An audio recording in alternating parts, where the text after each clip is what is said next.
Hi, and welcome to this episode of Count Me In. I'm your host, Adam Larson, and today we explore the critical interplay of artificial intelligence and ethics in finance. Our special guest, Srinath Ganesan, the Director of Finance and Risk Solutions at SAP, shares his insights on how AI is revolutionizing the finance industry. Throughout the conversation, we discuss the transformative potential and ethical challenges of AI, drawing on historical analogies and looking ahead at the need for robust regulatory frameworks. Join us for a thought-provoking discussion on harnessing AI responsibly in the finance and accounting sector.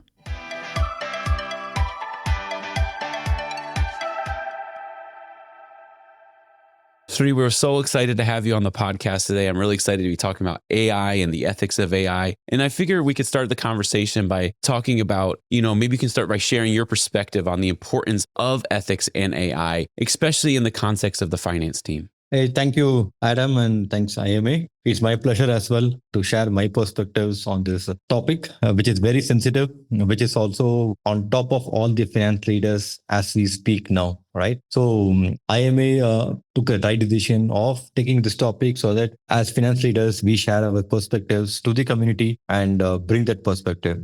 And see what I see from the perspective of AI is we should not look at this as one more technology. Okay, this is after internet, AI is the most breakthrough technology that as humans we are facing. Okay, and as professionals, we need to gear up ourselves how we are adopting this AI to our maximum. Okay, there's nothing to fear about it, but how do we adapt and how do we realize the potential of AI is very, very important, not just for all other professions, but even for finance professionals, it is very, very important. And needless to say, as internet evolved, there were ethical considerations. Similar to it, AI will evolve and ethical will also be considering part of it actually. So ethics is embedded as part of the AI technology itself. Mm-hmm. So as a leader in finance yourself, how do you think that AI is going to transform the role for finance leaders? And I think it's a question that a lot of people have been asking themselves. And we hear lots of different answers across the internet. If you search online, you'll see people answering this in a lot of different ways. And I wanted to get your insight on how it's going to transform the role of a leader. Very good question, Adam. Before I answer that question, let us go back some 30 years ago. Okay, when computer was created, when we were all using calculators, right? Okay, we are all used when calculator came. People, mathematicians and accountants were scared whether calculators would take away the job of accountant. Okay, and more or less like auditors, would calculator help? Calculator would be an enabler or a disruptor actually. Okay, then came internet. Then when the internet, then the computers came. In computers, we got calculator. Okay, just 15 years ago, the best friend of accountant, the Microsoft Excel came in. If you ask today, no accountant can live without Microsoft Excel, right? So as technology evolved, as softwares came up, okay, the professionals embraced up with both their hands.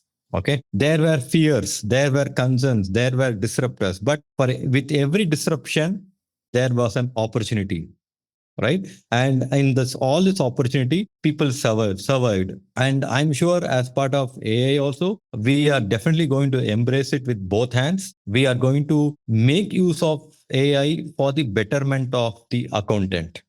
Okay. As we progress in the podcast, I will be happy to share a lot of use case examples how AI would help the finance professionals. No, I think that's a great perspective, just reminding us that how over time, technology has always changed us. And so we just have to adapt as leaders, as professionals. We have to adapt as that's going along. And I think that's a really important thing to keep in mind, that AI is another tool. It's a very powerful and important tool. We can't forget that our jobs will change, but the whole foundation of our job is still the same, is to be great financial leaders, to be great leaders in whatever profession we're in. And especially in finance and accounting, AI is just going to be another tool that's going to help transform and make us better at what we're doing. Yeah, yes, definitely, Adam. You touched the right point. It's going to be an enabler rather than a disruptor, actually. Mm-hmm. Okay. So as people embrace new devices, new methodologies, right? New regulations coming in, right? So this is going to help it rather than just we get concerned about whether it is going to take away my job or etc. Mm-hmm. So when we're thinking about AI, what are some key ethical challenges that leaders will face when they're implementing these technologies? Definitely, ethics is one of the biggest concerns today the leaders face, not just the finance people, but across the different spectrum of professionalism. Their ethics is a major concern. Okay, but if you look at the way, even without AI, probably I'm just again going back 2 decades back, we had very good use cases when no where we had a SOX regulation coming in. Okay, then we had some investment banking came across, fraudulent cases coming across. Okay, even though without this AI, even though without software, there were many multiple scenarios where organizations misuse the regulations. Okay, with AI, it is getting more concerned Mm. how something can be easily fudged or easily manipulated, or in the technology word they call it deep fake, right? Hmm. It is not just human. Can numbers be deep faked? Can the whole balance sheet, trial balance, profit and loss statements, or the fundamental compliance requirements for different regions, can that be fudged? Mm. And it's a matter of time. There is some use case coming across in one of the organizations that this organization was able to create a whole set of data which is created by AI. Okay, we have seen AI creating emails, we have seen AI creating good images, we have seen AI creating movies. It is a matter of time that AI creates a good accounting document. Okay, but for all this, what we need is a typical guardrail. Okay, a guardrail where the finance professionals coming together and create regulations, create Hmm. policies, create very specific internal controls for AI programs. Okay, today very few organizations are thinking about these lines. Okay, and I'm pretty much sure association like IMA, CPA, and major global bodies, no, brings up certain policies which is going to help in creating this guardrail. Yeah, I think it's extremely important to create those guardrails because it's almost like the Wild West. People are putting the technology into they're adding it into their softwares that they already have, or individual employees are using it for their daily jobs. But if you don't have that overarching guideline from an organizational perspective, you don't know what people are going to use it for. And I think it can be very dangerous, but it can be exciting. It's exciting to use new technology, but you have to find those parameters. And I think you're right on point with that. Yes, definitely. You also touch a very good point, Adam. See, if you look at the technologies, right? Today, if you look at different softwares come in Hmm. for the enterprise, very specifically speaking about enterprises, we have no ERPs, you have sale, you have CRMs, you have procurement solutions, which is all typically solutions which is enabling the business. Hmm. And if AI is going to touch upon this enterprise applications, okay, which is the critical data of most corporates use it. Okay, the ethics part becomes very important for policy to be implemented.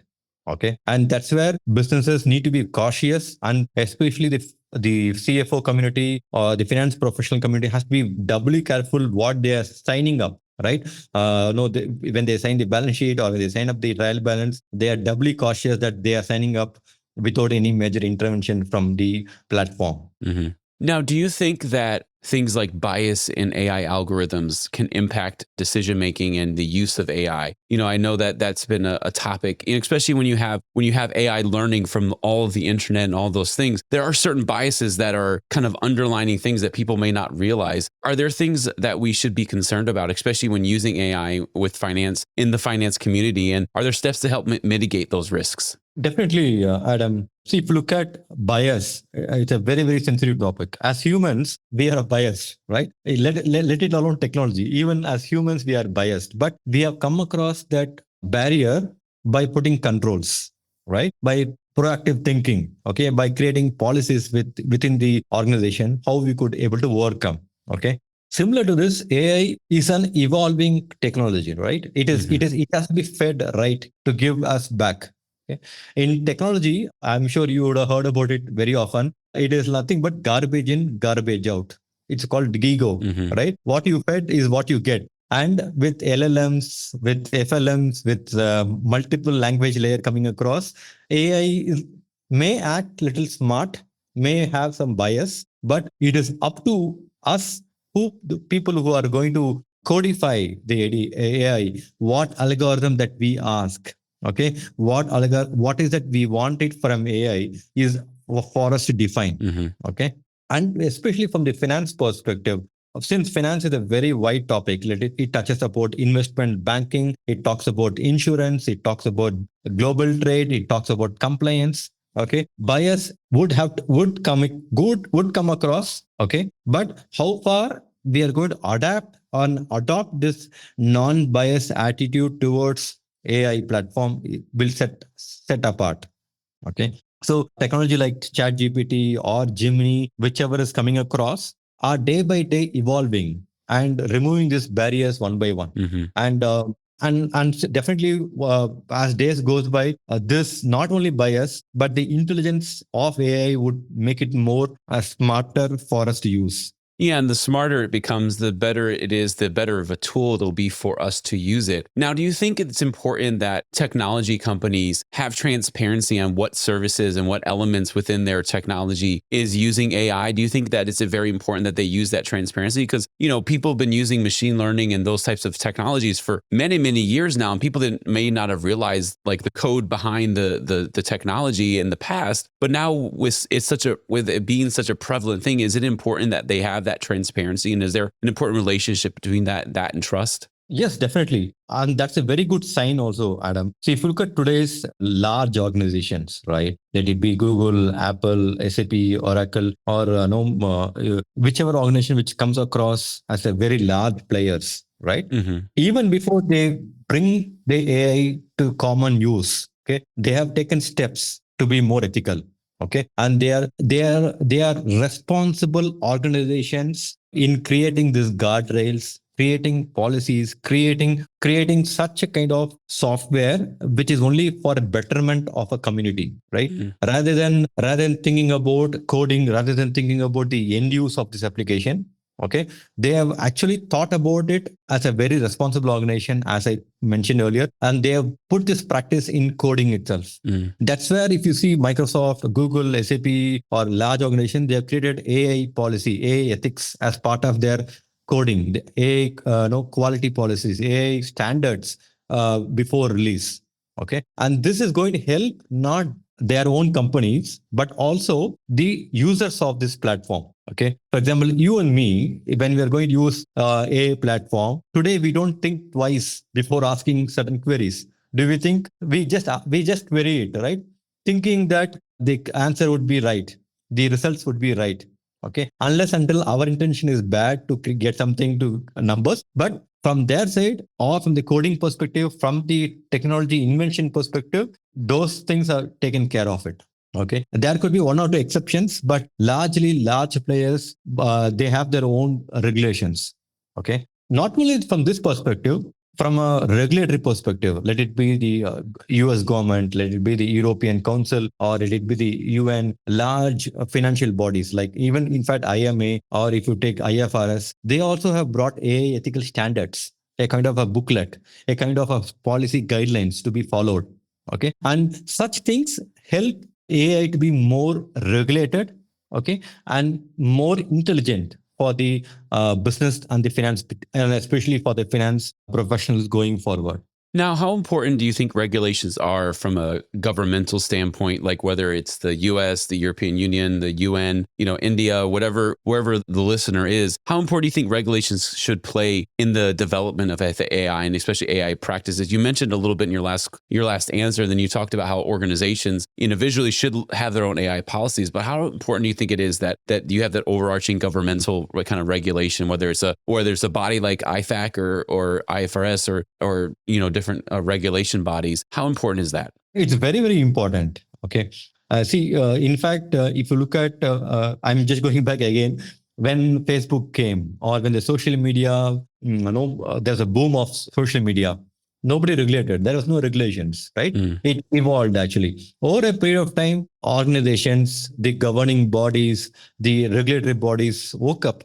What is the power of the social media? And they went back to the whiteboard, created policies, created regulations, how this could be used, how if there is a misuse, how it has to be controlled. Yeah. Right. And similar way, AI is also evolving, and it is a matter of time that there's a big regulatory body, overarching body, which comes out with standards, how to use, what not to misuse, how it can be done. And not only from a global way, every individual countries have now started to create regulations. Okay, if you look at India, we are now in the digital wave. Okay, so we have a regulatory body for finance, regulatory body for social media, regulatory body for AI ethics, and like we are speaking now, people are waking up how ethical or how what kind of guardrails from a regulatory standpoint of view is needed to manage the AI wave.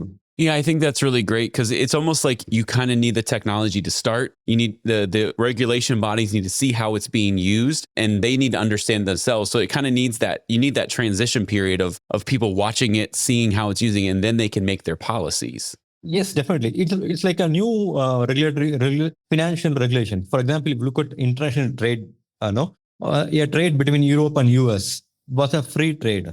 Okay. Then slowly, when the situation started to move across, they started to create some embargo. They started to create some controls. Right. Same way with South America versus Europe. So like a trade, even this is like another trade. Okay. So it has to be observed. It has to be created, new policy to be created, and it is a matter of time that comes. It's going to come across globe actually. Mm-hmm. No, it makes a lot of sense. Now, as you're observing the emerging technologies coming out, especially in the finance sector, are there any certain ones that are kind of raising new ethical questions that we haven't asked in the past? Okay, actually, to be very honest, we could able to compare with the. I'm sure you have heard about it, the elephant story, right? Mm-hmm. 5 blind men touching an elephant, one touching the tail, one touching the trunk, one touching the leg, feeling this is a different animal, right? One is touching a tail and calling it a snake. One is touching the trunk and calling it as a different animal, right? Same way, what is happening for AI is also everybody are touching different parts of AI, right? And their perspective is getting based upon their perceptions. Why I'm giving this example is unless and until everybody who are part of the AI council or AI users or AI developers come together and create a kind of a ecosystem that this is how AI has to be used, right? It needs a common platform. Today, like internet, I'm what I told, no, like internet, there's a one general body across global. AI also needs a general body to manage it. Mm-hmm. And definitely finance professionals from IMA, CPAs, world professionals has a saying how this has to going to get affected for the finance, right? Mm-hmm. Why I'm very specific about finances, people are more concerned on their investments, right?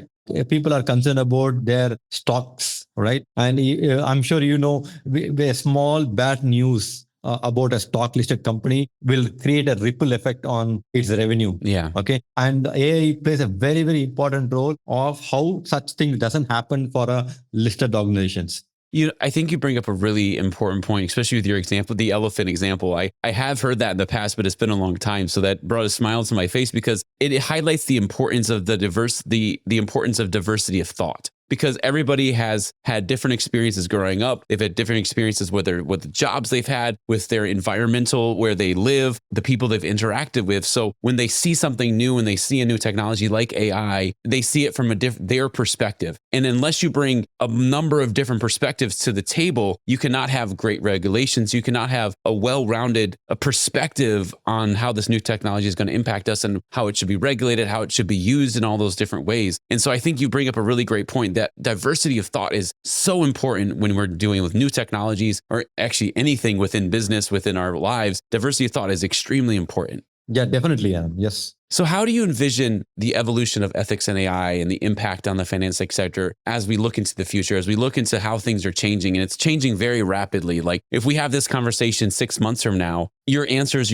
our conversation would probably change slightly. And 6 months after that, it's going to change again. And it's rapidly changing. How do you envision this evolution as we go forward? There could be multiple versions of AI coming in, like ChatGPT 3.5, 4.0 coming. AI will also have different versions of it, different avatars coming into picture. Okay, but from a finance sector, what is the view that I'm having is this is going to be a platform on which we could trust our instincts on it. Earlier, if you look at earlier, we used to depend on small softwares like Excel. Then it came, ERPs came in. ERP became a very collaborative platform between multiple functions, like the way SAP works, right? So similar ways, it's a new platform. AI will also become a platform on data which we can trust. The reports which is coming on from AI, we can trust. Okay, it is going to be like a tool which is going to be my go-to platform. Today, the way how we are handling mobile, right? Today we can't live without mobile. Today we can't live without food. Like our basic instincts go to handphones, right? Like that, AI softwares or AI platforms would be the go-to platform for any kind of activities. Let it be our basics like emailing functions or record keeping, bookkeeping, or do a very holistic analysis of reports. I'm sure just want to take this opportunity to give an example, right? How already organizations are using AI from the finance side. Example is, if you look at annual report preparation or trial balance preparation for a listed organization, preparing an annual report of say 100 pages, okay, would take minimum say 7 to 10 working days, even with world-class software. Book closures plus also preparing that booklet, preparing an auditor statement takes time. But with the advent of AI, with the data available, AI is becoming as a very good assistant in preparing this document in a matter of say 60 minutes. Just imagine how much productivity I would have gained. From 7 working days to 60 minutes, the finance CFO's productivity has gone up by a huge percentage. This is one way. Second practical example I could tell you is the stock traders, the investors. If they want to read a company's annual report, for example, like tomorrow I want to invest in a New York Stock Exchange. I want to talk about, say, a large organization. Let us take NVIDIA. Okay, this is the talk of the town today. NVIDIA, that is if I want to invest in NVIDIA and I want to know the balance sheet, okay, if I'm going to read it, it may take some hours together. But if I give it to an assistant and summarize me how this stock could be readable, it can summarize and tell me, yes, this is the go-to company, this is the go-to stock. So and it helps me in summarizing, it helps me in digesting the facts, and it is going to help me how the future of this company, future of this technology is going to help me out. I think those are some really great examples. And I think as we continue, I think this is a conversation that's going to have to continue as we go forward, as we observe what's happening in the industry. I think we're going to have to keep having these conversations as leaders on this podcast. We're going to keep trying to have this conversation because it's going to not stop. It's not going to end. It's going to continue to evolve. And so I really appreciate you sharing your insights with our audience today, Sri. And I'm really excited to see where this conversation goes as we go forward. Sure. Yep. Thank you. I think thanks to IMA, thanks to Adam for asking relevant questions, which triggers me, right? It is not the examples which I say, but the question that you ask triggers my thoughts, and that ideas flows automatically because we day in, day out meet a lot of finance leaders, meet a lot of finance champions, CFOs, and as a common platform, we all discuss in multiple forums and how to safeguard not just the profession, but also the the whole ecosystem of finance. This has been Count Me In, IMA's podcast, providing you with the latest perspectives of thought leaders from the accounting and finance profession. If you like what you heard and you'd like to be counted in for more relevant accounting and finance education, visit IMA's website at www.imanet.org.